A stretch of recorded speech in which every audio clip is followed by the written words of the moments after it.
Hello, I'm Sergeant Andrew Siebenborn with the Sioux Falls Police Department. I supervise some of our school resource officers and our community resource officers. This year, our department partnered with members of our Community Ambassadors program and asked them to go back to their communities that they represent and facilitate a list of questions that members from those communities would like answered by members of our department.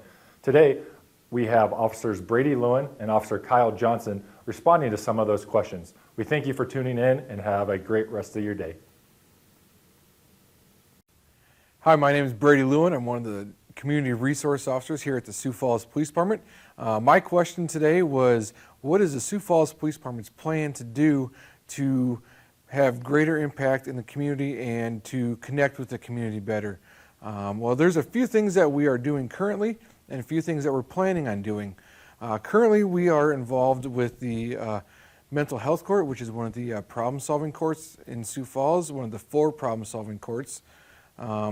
We are also currently have what's called a Community Ambassador program. We watched Des Moines PD a few years ago when they had this program, and we thought it was valuable to bring it to Sioux Falls and implement it in Sioux Falls. What that program is, in a nutshell, is we take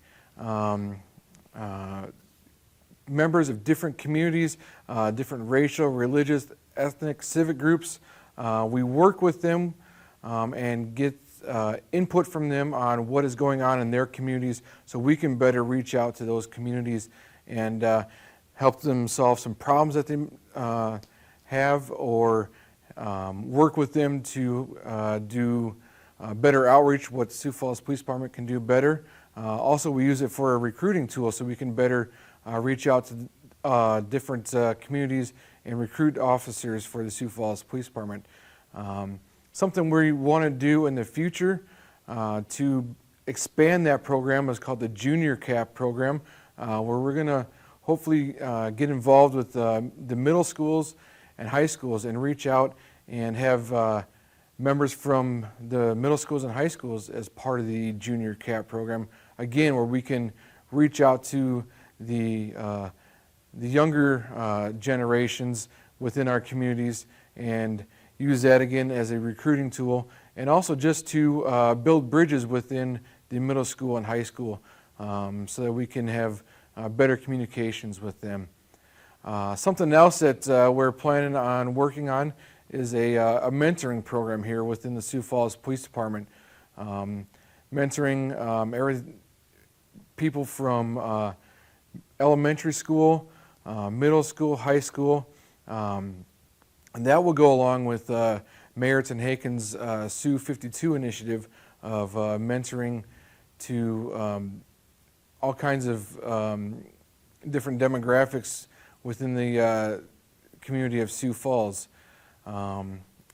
Another thing that we want to expand on that we've done a little bit before COVID hit was some question and answer times at different places of worship, different places where people feel more comfortable to ask us questions. The reason we want to do that is so that we can have greater communication and better transparency with what the Sioux Falls Police Department is doing. When people feel more comfortable in a place of worship or like a community center or something like that, they feel more open to ask us questions, and we can give them some honest feedback on what we're seeing, what's going on in the community, and what we can do better to work with the community and how we can improve relations with our community members. And another program that we are working on, there's several of them around the country, from it's called PALS, Police Activity Leagues, or NETS, Neighborhood Engagement Through Sports. We're working on bringing a program like that to Sioux Falls. If you saw last summer of 2020, we had a soccer game with the primarily Sioux Falls Police Department with against a local Somali team. Maybe one year we'll win that game, but I'm not going to hold my breath on that one, but we want to bring engagement through community, through sports, and that soccer game was a great example. And then always, in my role at the Sioux Falls Police Department, I like to include food in all those events. So sports and food, it brings everybody together. I mean, what more is there to love than sports and food? So those are some of the big events that we are working on, that we plan to bring to the community. A couple other events that we currently are already involved with, but COVID kind of slowed it down a little bit, but we're not giving up on it, is Coffee with a Cop. We do about 7 events a year throughout the city at different times and places, so we can just meet people within the community. Another one we do is Cast with a Cop. And that one we get a chance to take people fishing that might not have a chance to go fishing. And again, at the end, we have some pizza and some ice cream bars, which food and fishing, I mean, nothing better than that.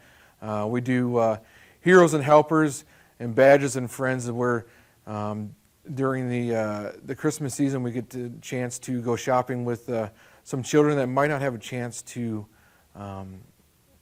get a Christmas present or be able to give a present to somebody, so we get to go shopping with them. We're looking for different ways to connect with the community, outreach, build relationships, because the better relationships you have, the more open communication you'll have with everybody, and the more comfortable our community feels with the Sioux Falls Police Department. That's one of our main goals, is just to partner with the community to serve, protect, and promote the quality of life within Sioux Falls. Hello, my name is Kyle Johnson. I'm one of the community resource officers for the city of Sioux Falls. One of the questions I was asked is, how are we trying to create better connections with the community? One of the ways we do it is through different crime prevention programs, one of which is the Neighborhood Watch program. And with that is we try to teach the neighborhoods about safety, how to prevent crime, and when and how to call the police and what to look for to try to prevent crime. Also with that is National Night Out. Normally it's the first Tuesday of August, and that's where we get out there, the patrol officers can come out, talk to citizens without any type of crisis going on, and learn about the things that we're doing good and the things that we can do better with the community. Also, another crime prevention program that we do is crime-free housing. With this is a voluntary program where it's crime-free mobile housing and multi-housing, where the residents needs to adhere to different criteria to try to prevent crime and try to reduce calls for service to those areas. We also do presentations on a wide range of topics, including safety, workplace safety, the police department in general, and other community policing projects that we do. Also, as community resource officers, we are liaisons to the Lutheran Social Services and Multicultural Center. With Lutheran Social Services, we also do new immigrant education program. That is a way for us to talk to new immigrants to this country and talk to them about the laws and different ordinances that we have in Sioux Falls in the United States. Hello, thanks for tuning in today. We thank you for taking the time out of your day to follow along with what our officers had to respond to those questions. If you would like to find out more information about the Sioux Falls Police Department, we ask that you follow our Facebook page, follow our Twitter page, and log into our normal web page to find out additional information about the Sioux Falls Police Department. Take care and have a great day.